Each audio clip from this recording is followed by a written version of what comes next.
Hello guys, magandang araw sa inyo lahat. Today is September 23. So maraming naging masaya kahapon kasi first event ng Live Good sa Philippines under Dream Makers Worldwide. So sa lahat ng hindi naka-attend, sana sa susunod maka-attend na kayo. Sa lahat ng mga hindi pa Diamond, sana sa next event, ikaw naman ang sasampa sa stage at magiging isa sa mga Diamond. So, share ko lang sa inyo ngayon, may mga tao na affiliates na member ng Live Good na hindi alam paano gagawin, paano sila kikita, paano nila sisimulan. So, unang-una, napakasimple lang yan. Una, learn the business. Aralin mo yung compensation plan. 6 ways to earn. Masterin mo yan. Kasi pag na-master mo yan, magiging madali na sa'yo kung paano sisimulan. So, pangalawa, promote the business. Paano mo ipopromote? Pwede kang through direct invite. Imbitahan mo isa-isa yung mga kaibigan mo. Pwede mong i-PM, pwede mong tawagan. Mas maganda tawagan mo na. Kasi pag kabisado mo na yung marketing plan, madali na sa yung explain niya pag tinawagan mo. Lahat ng tanong niya masasagot. Masasagot mo. Parang yung nag-invite sa akin si Kuya Noel. Tinawagan ako. So lahat ng tanong ko on the spot sinagot niya. Okay? So ganun din ang gawin mo. Aralin mo. Okay? Tawagan mo isa-isa. Okay, wag ka lang pasa ng video. Hindi naman nila pinapansin yan eh. Kailangan masterin mo muna tapos ikaw mag-explain. Pag naunawaan na nila ng konti yan, tsaka mo na ipasa ngayon yung video na gusto mong ipasa. Sigurado panonoorin na nila yon. Okay, kasi meron na silang idea. May konti ng kaalaman kung paano kumikita. Kailangan ikaw magpapaliwanag ng tawagan mo. Okay? Or ipasok mo sa Zoom. Kung hindi talaga mapasok sa Zoom, tawagan mo. Kung hindi maipasok sa Zoom. Kasi minsan ini-invite mo eh. Papasama ng Zoom link. Sabi mo, umattend. Minsan hindi umattend. So yun, yung pinakamagandang step, yung tawagan mo na lang. At paliwanag mo yung business. So, syempre, dapat nga, alam mo yung business. Alam mo yung 6 ways to earn. Masterin mo siya. So, diba, alam naman natin, lahat tayo nagtatrabaho as employee. Nagtrabaho as employee. So, di ba nag-aral muna tayo bago trabaho. Sa trabaho, may training din. Bago ka magsimula ng trabaho, ite-train ka muna. Okay? So, lahat po yan inaaral. Kasi paano mo gagawin yung negosyo kung hindi mo alam? Okay? Aralin mo yung negosyo, then i-promote mo yung business mo, post ka sa Facebook, i-promote mo, pag naging curious yung mga kakilala mo, pwedeng magtanong. Okay? Or, pinakamaganda yan, magkaroon ka ng house meeting. Sa loob ng bahay, mag-invite ka. Mga kapitbahay mo na, mga kaibigan, kamag-anak, ipunin mo sa isang bahay, at least mga 10 tao, pwede na yon. Kung ilan ang kasya sa sala mo. Kung may garahe ka, mas maganda. Ipunin mo, schedule mo, halimbawa, bukas ng alas 2, o, ngayong maghapon na to, mag-invite ka na. Kausapin mo na yung mga kapitbahay, kaibigan, sabi mo, punta ka sa bahay mamaya, alas 2. Ano meron? May kainan. Sabi mo kainan. Maganda ka ng pagkain, syempre, totohanin mo naman. Kahit sesto tsaka Spanish bread lang yan. At least kainan. O magpapansit ka, magpasopas ka, magpalugaw ka. Okay? Ano pag-usapan? Basta mahalaga. Kikita tayo ng pera.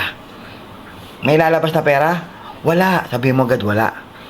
Kasi pag sinabi mong meron, hindi pupunta. Tawag yung white lie. Kasi pagdating doon, naiintindihan naman nila eh. Naiintindihan nila.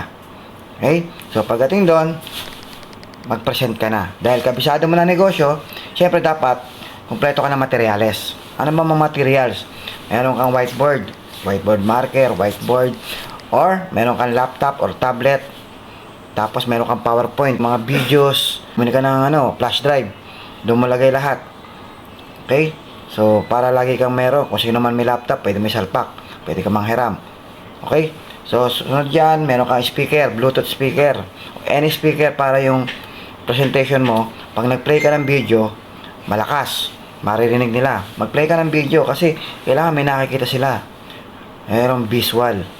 Okay? Video ni Ben Klinsky, video ng mga successful na tao sa Live Good, mga achievements. Magpe-play ka ng video. Lalo na yung event natin kahapon, i-play mo yon. Dagdag credibility yon na ang Live Good ay malaking kumpanya. Lalo na sa Pilipinas, lalong lumalaki. I-play mo yun. Okay? Lahat yun, paghandaan mo. Ano pa ba mga kailangan mo doon? Siyempre, dapat kabisado mo paliwanag. Okay? Tapos explain mo. After mo explain yan, okay? So, magkakaroon na yan ng question and answer. So, dapat masagot mo yun. Pero pag nagpe-present ka, tandaan mo ha, do not impress. Just express. Express mo lang, galing lahat sa puso mo yun. Kung excited ka, pakita mo excited ka. Kung talagang willing ka na matulungan sila, mararamdaman naman nila yun kung sincere ka na gusto mong tumulong. Hindi yung tulong na papahiramin mo ng pera. Yung gusto mo silang tulungan na trabahuhin yung business, i-assist mo sila, i-guide mo sila. Kaya kailangan ang mindset mo, talagang kikita sila. Kikita sila, kikita sila, kikita sila. Hindi yung kikita ka, kikita ka, kikita ka. Mali yung mindset na kikita ka. Ang mindset, kikita siya. Pag ang mindset, siya ang kikita, siya magbebenepisyo. Diba? Ang dating nun, mararamdaman niya yun. Mararamdaman niya na para sa kanya yung sinasabi mo. Para sa kanya yung presentation na yun. Para kumita siya. Parang mga artista, di ba, bago mag-start ng ano yan, taping o shooting, nag-internalize yan ng ng script nila. Kung baliw siya, ini-internalize niya na baliw siya. Okay? Kung mayaman siya, ini-internalize niya na yun. Para pag dineliver niya, ramdam. So, ganun din dito sa negosyo to. O, di ba? Ibig sabihin lang, kailangan kaya mong i-project. Pero yung reality yung reality, do not impress, just express. Ine-express mo lang. Actually, hindi siya acting. Ine-express mo lang. Ang sabi ko lang, i-internalize mo na ikaw ang tumutulong. Diba? Ikaw ang tumutulong. Para ang delivery, maganda, sincere. Okay? So, huwag kang mamimilit. Kasi pag namimilit ka, ibig sabihin, hindi mo na-internalize. Hindi mo na-internalize na ikaw ang tumutulong. Meron bang tumutulong na namimilit? Siya magbibenepisyo niya. Pag ayaw niya, siyempre, sino nawalan? Eh di siya. Kasi ikaw nag-o-offer eh. So, pagka ikaw nag-o-offer, ang dating nun, take it or leave it lang yun. Diba? Hindi halatang namimilit ka. Hindi halatang namumwersa ka. Ang kailangan mo lang, ipakita kung ano yung pwede mangyari. Ipakita kung ano yung pwede niyang kitain. Ipakita sa kanya kung bakit niya kailangan gawin. Kailangan mag-create ka sa kanya ng needs. Makapag-create ka sa mind niya na kailangan niya. Kailangan kung pwede nga, alamin mo ano ba yung mga pangarap nyo. Kailan nyo gusto makuha.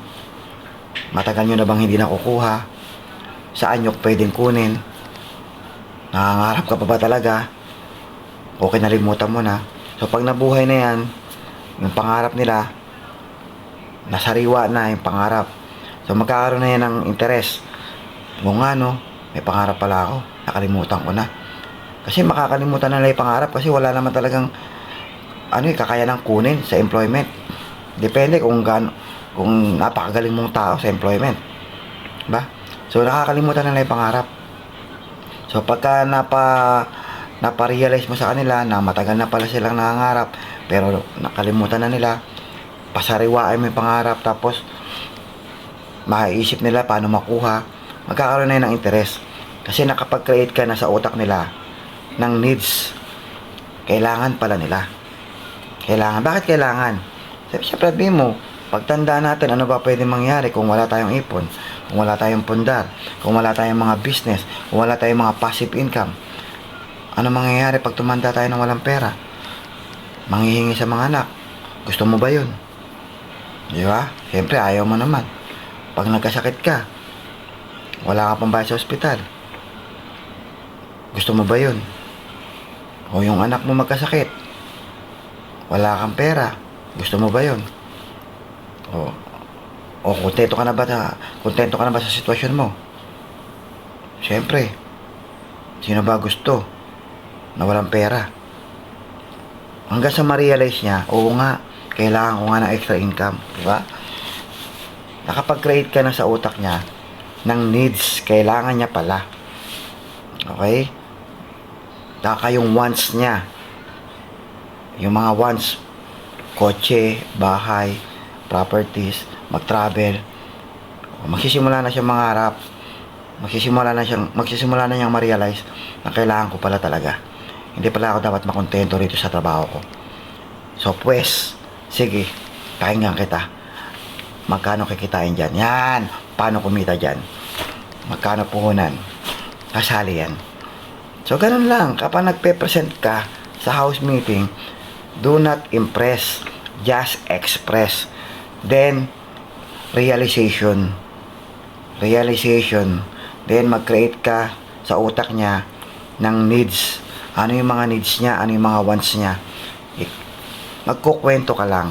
Habang nagkukwento ka, ako, yung style ko, nag-express lang ako. Kasi kinukwento ko kung ano yung mga needs ko, ano yung mga wants ko, ano yung pinagdaanan ko sa employment, sa pagtitinda ng french fries. Yun yung kinukwento ko. Kasi, habang kinukwento ko yung self-experience ko, yung own experience ko, habang kinukwento ko yun, ramdam ko yun. Buhay ko yun eh. Hindi mo naman buhay, yung buhay ko yun. Reality yun. Kaya mas nararamdaman ng tao. At sa kwento ko na yun, makaka-relate sila. At sa kwento ko na yun, compose na yun ng mga sinabi ko kanina. Yung needs, wants, realization, compose na yun nun, nang hindi halata. Ang dating nagkukwento lang ako. Totoo naman nagkwento ako eh. Kaya lang, yung kwento ko kasi, nandun na sa loob ng kwento ko yung mga bagay na magpaparealize sa'yo. Okay na ko nyo? So, magkwento ka. Gumawa ka ng sarili mong kwento. Kung dati ka magbabalot, ikwento mo. Ano yung mga struggle mo dyan? Ano yung buhay mo? Ano yung buhay mo nung wala kang pera? Ano yung buhay nung uncle mo? Yung tatay mo? Yung lolo mo? Na hindi mo na gustong mangyari sa'yo at hindi mo na gustong mangyari sa mga anak mo, kung ano yung pinaghirapan mo, ano yung hirap na dinaranas mo. Ikwento mo yun, ramdam ng tao yun. At habang nagkukwento ka, hindi yung kwento mo na iintindihan nila, hindi yung kwento mo ang nararamdaman nila. Ang nararamdaman nila yung kwento nila. Yung kwento nila ang nararamdaman nila. Habang nagkukwento ka na mahirap ang buhay, nung nagkasakit yung anak ko, wala kang pera, yung nakaupo na nakikinig, nakaka-relate kasi nangyari sa kanya. Okay nyo? Nung wala kami pambayad ng kuryente, wala kami pambili ng ulam, lahat yan, nakaka-relate yung nakaupo. Pero ikaw, nagkukwento ka lang. Magkwento ka lang. At dapat, hindi mo masyadong ina-exaggerate kung ano lang yung totoo. Okay? So, wag rin mo kang nagpapaawa. Basta kwento mo lang. Nagkwento ba ako minsan? Nakita niyo ba ako nagkwento na umiiyak? Kahit sabihin kong gumagapang na kami sa hirap nung panahon na nagtitinda ako. Nasa kalye, nakakalat. Umuulan, bumabagyo, nababasa. Magkakasakit. Walang perang pangkain. Nawawala ng kuryente sa bahay. Walang makain minsan. Kumakatok sa kapitbahay. Nangungutang, hindi pinapautang. Nangihiram ng nebulizer sa kapitbahay kahit madaling araw para sa anak mo na hinihika na. Hindi ho ako umiiyak habang kinukwento yan. Bakit? Kasi very grateful pa rin ako sa mga nangyayari sa akin. Kasi hindi lang yan ang nangyayari sa ibang tao, mas malala pa. Kaya ako, ang mahalaga buhay ka, kaya mong gumawa ng paraan. Huwag ka masyado madrama. Mas marami pang istorya na mas malala pa kaysa sa'yo. Ako mo? Kasi may lakas ka eh. Kaya mong gumawa ng pera. Minsan lang tinatamad ka. Minsan lang pinapasukan ka ng negatibo. Minsan lang nadidiscourage ka. Yun lang ang problema. So, minsan naghahanap ka ng motivation. Kagaya niya, nanonood ka sa akin, nanonood ka kay Chinkitan, nanonood ka sa mga ibang vlogger para ma-motivate ka. Ako, hindi na ako nanonood sa kanila para ma-motivate. Ang motivation ko, pakinggan mo yung hinaing ng pamilya mo. Motivation na yun. Tingnan mo yung kalagayan mo. Kung kontento ka na ba dyan, kontento na ba mga anak mo, tingnan mo lang sila, mamamotivate ka na. Sarili mong buhay, makakapagpamotivate sa'yo, sarili mong sitwasyon. Hindi mo na kailangan kumuha ng motivation sa ibang tao. Motivation lang, ang motivation ko, sarili ko, pamilya ko. Pag ako naghirap, kawawa sila. Pag ako nawala, kawawa sila. Lahat yan, motivation ko. Sarili ko. Siyempre, ayoko namang mamalimos pagtanda. Motivation ko rin yun. So, yun lang siguro. Then, pagka nakapag-present ka sa isang bahay, may magjo-join. Tapos, sa kabilang bahay naman, gagawin nyo na naman sa kabilang bahay. May magjo-join na naman. Di dumadami na kayo nag-i-invite. Kasi dumadami na member. Dumadami na naghahakot. Di parami ng parami. Dati, 5 lang, naging 10, naging 20 na. Hanggang uupa na kayo ng isang McDonald's, function room. Hati-hati kayo. Eh, malaki naman ang direct referral dito eh. Kayang-kaya. Di ba? 50% direct referral. May second, third, fourth, fifth level pa yan. Di ba? So, kayang-kaya na. Tapos, kailangan ma-duplicate ka. Yung ginagawa mo, kung ikaw ang speaker, dapat nakakapagturo ka na.